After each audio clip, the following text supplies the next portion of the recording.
प्रेमचंद का मूल नाम धनपत राय था और उनका जन्म 31 जुलाई 1880 को वाराणसी के नज़दीक लम्हे गांव में हुआ था।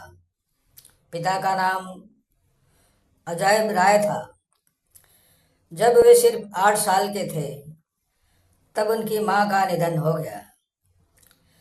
पिता ने अपनी दूसरी विवाह कर ली, लेकिन वे सौतेली मां के प्यार और वात्सल्य से मरहूम रहे।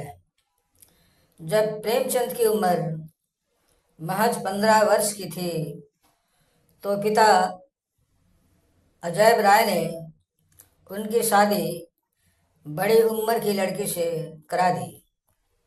शादी के 1 साल बाद पिता का भी निधन हो गया और अचानक ही उनके सिर 5 लोगों की गृहस्थी और खर्च का बोझ आ गया। प्रेमचंद को बचपन से ही पढ़ने का शौक था और वे वकील बनना चाहते थे, लेकिन गरीबी की मार के कारण उच्च शिक्षा प्राप्त करने का सपना अधूरा रह गया। 13 साल की उम्र से ही प्रेमचंद ने लिखना शुरू कर दिया था। वे शुरुआत में कुछ नाटक लिखे और बाद में उर्दू में उपन्यास लिखे। इस तरह उनका साहित्यिक सफ़र शुरू हुआ, जो उनके अंतिम समय तक उनका हमसफ़र बना रहा। आर्थिक तंगी और पारिवारिक समस्याओं के कारण उनकी पत्नी मायके चली गई और फिर कभी वापस नहीं लौटी। प्रेमचंद विधवा विवाह का समर्थन करते थे और 1906 में अपनी प्रगतिशील परंपरा को जीवन में ढालते हुए उन्होंने दूसरा विवाह बाल विधवा शिवरानी देवी से किया। इसके बाद उनकी जिंदगी के हालत कुछ बेहतर हुए। वे पहले अध्यापक थे और बाद में प्रमोशन होकर वे स्कूल के डिप्टी इंस्पेक्टर बने। प्रेमचंद आज़ादी से पहले के समय के समाज और अंग्रेजी शासन के बारे में लिखा करते थे।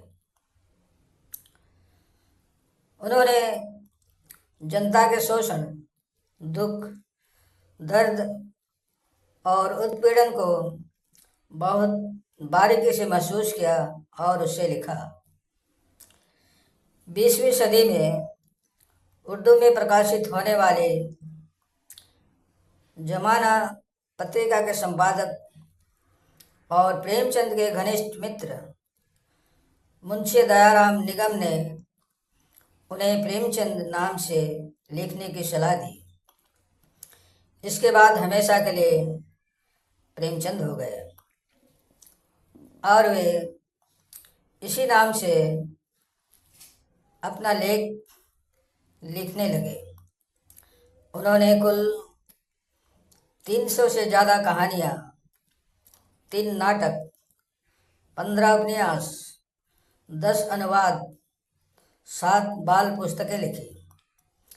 इसके अलावा सैकड़ों लेख संपादकीय लिखे, जिनकी गिनती नहीं की जा सकती है। प्रेमचंद ने शुरुआती अपने सभी उपन्यास उर्दू में लिखे, जिनका बाद में हिंदी में अनुवाद किया गया।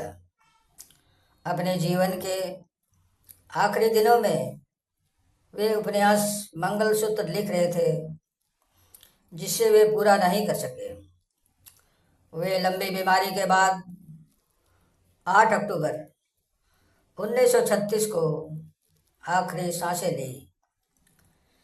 प्रेमचंद के उपन्यास और कहानियाँ भारत और दुनिया की कई भाषाओं में अनुवादित है।